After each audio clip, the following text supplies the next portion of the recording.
Hi, my name's Tony. I'm a co-owner of Firestone Precision Ammunition here just outside Carson City in Nevada. Recently we've received a lot of questions about reloading, setting up 650, 1050s, 550Bs from Dillon.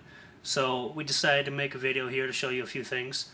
Today we're going to be setting up a 650 XL specifically with the conversion kit for a 38 Special, and I'll show you step by step how to set this machine up, everywhere from the conversion kit itself to setting and adjusting your dice.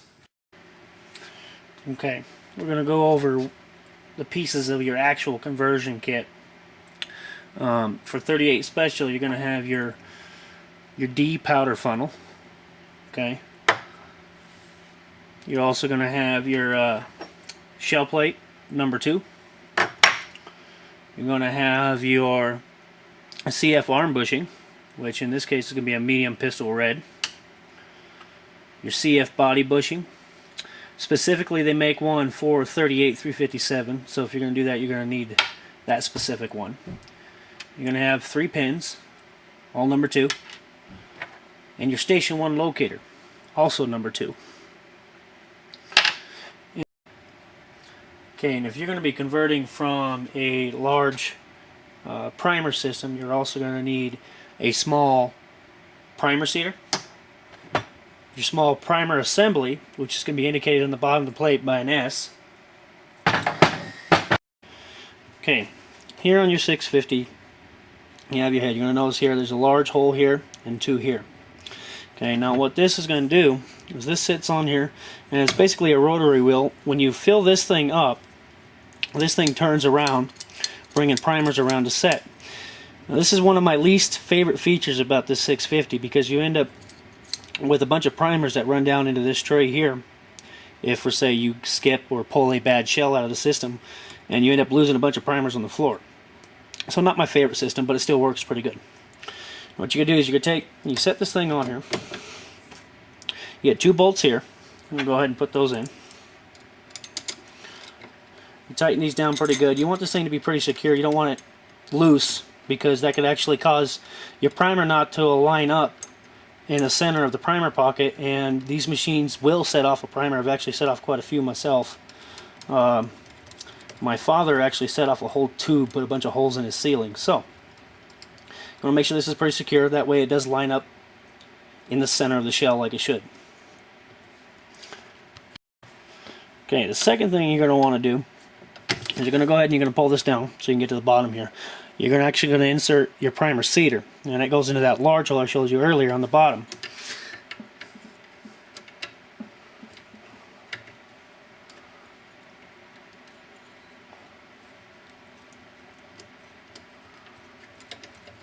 You're going to want to tighten that down with a 9/16 box wrench.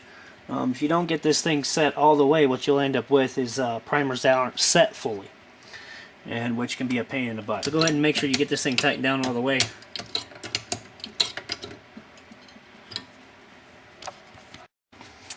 Well, this here is your CF arm. Okay, now what happens is when you pull this handle down, this comes up and forces the arm forward with a shell in it, which drops it down on the Station 1 locator. So we got our medium pistol. It's going to slide in here like this. Now, next thing we're going to do is we're going to install the CF body bushing. Now, the CF body bushing actually screws into the bottom of the plate for the CF arm.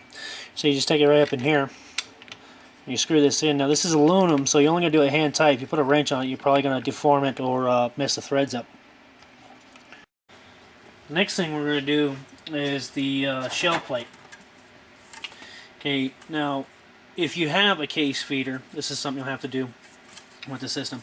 For 38s and 357, because they're a tall straight wall case, you can't just take the plate and stick it in there. You won't actually get anything out of it. And they usually give you this washer, and it's basically a spacer. It gets the plate to sit off the case feeder assembly. So what you can do is you can take your 2 parts of your clutch, put the bottom one in, put the top one back on, and screw it in. And this gives you just enough lift so that those tall straight wall cases can still work with this case feeder.